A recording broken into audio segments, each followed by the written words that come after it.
लोगों का पलायन नहीं है, पढ़े लिखे लोगों का बुद्धि का पलायन नहीं है। सबसे बड़ा बिहार में पलायन है पूंजी का पलायन।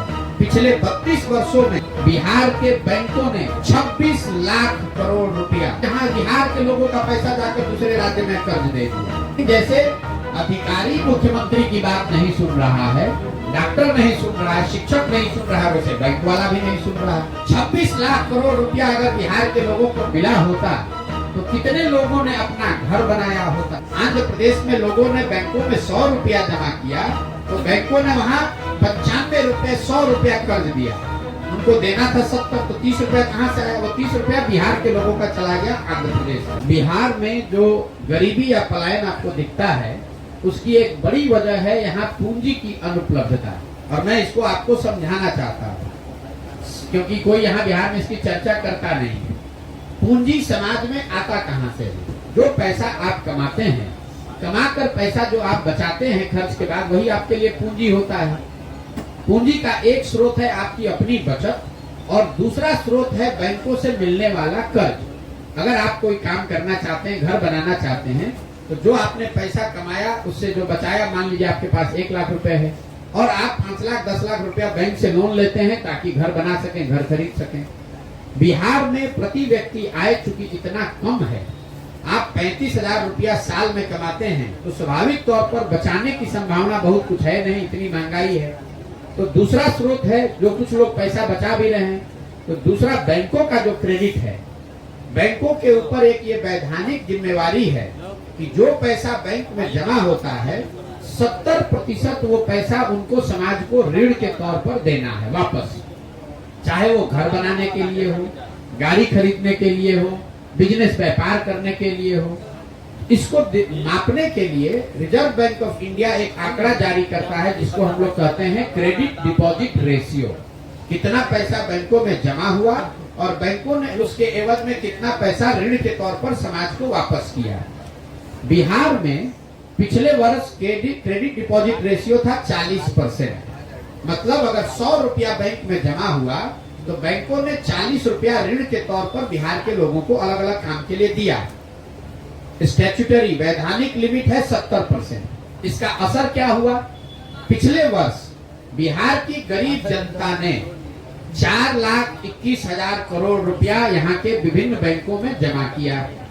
अगर 70% बैंकों ने कर्ज दिया होता तो 2,80,000 करोड़ रुपए के आसपास बिहार के लोगों को मिलता, अलग अलग स्वरोजगार के लिए, काम के लिए, घर के लिए, गाड़ी के लिए।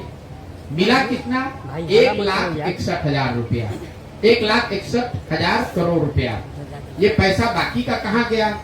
बाकी का पैसा बैंकों ने उन राज्यों में ट्रांसफर कर दिया जहां पर विकास हो रहा है, जिसको आप विकसित राज्य कह रहे हैं। आंध्र प्रदेश, तेलंगाना, महाराष्ट्र, गुजरात, केरल और तमिलनाडु, इन राज्यों में सीडी रेशियो है 90 से ज्यादा। मतलब अगर आंध्र प्रदेश में लोगों ने बैंकों में 100 रुपया जमा किया तो बैंकों ने वहां 95 रुपए 100 रुपया कर्ज दिया। उनको देना था 70, तो 30 रुपया कहाँ से आया? वो 30 रुपया बिहार के लोगों का चला गया आंध्र प्रदेश में। अब इसका कितना बड़ा सामाजिक और आर्थिक असर है इसको आप समझिए। 1990 में जब लालू जी मुख्यमंत्री बने तो बिहार में सीडी रेशियो था 40%। आरबीआई का आंकड़ा है, जाके वेबसाइट पे देख लीजिएगा। 15 साल लालू जी का जो जंगल राज चला तो सीडी रेशियो घटते घटते हो गया 28.5%। मतलब बैंक सिर्फ 28 रुपया ही कर्ज दे रहे थे। नीतीश कुमार के सुशासन में, उनके शब्दों में, 28 से बढ़कर वो फिर हुआ 40%। पिछले 32 वर्षों में बिहार के बैंकों ने, और इसको हेडलाइन बनाइए क्योंकि कोई बिहार में इसकी चर्चा नहीं कर रहा है, 26 लाख करोड़ रुपया बैंकों ने बैंकों से यहाँ बिहार के लोगों का पैसा जाकर दूसरे राज्य में कर्ज दे दिया। आप जरा अंदाजा लगाइए, 26 लाख करोड़ रुपया अगर बिहार के लोगों को मिला होता तो कितने लोगों ने अपना घर बनाया होता, कितने ज्यादा लोगों ने मोटरसाइकिल, स्कूटर, गाड़ी खरीदी होती, कितने लोगों ने स्वरोजगार के काम किए होते। मान लीजिए कि आपको बाल काटने आता है, अगर आपके पास बैंक से 1 लाख रुपया मिल जाए, आपके पास 10,000 रुपया है, बैंक से कर्ज मिल जाए, तो आप सैलून चलाएंगे, 4 लोगों को रोजगार देंगे। लेकिन अगर वो बैंक से 90,000 रुपया न मिले तो आप 10,000 रुपया रहते हुए बॉम्बे में, दिल्ली में जाकर सैलून में मजदूर बनकर काम करेंगे। तो जब तक बिहार में पूंजी की उपलब्धता नहीं कराई जाएगी तब तक इस चीज को सुधारा नहीं जा सकता है।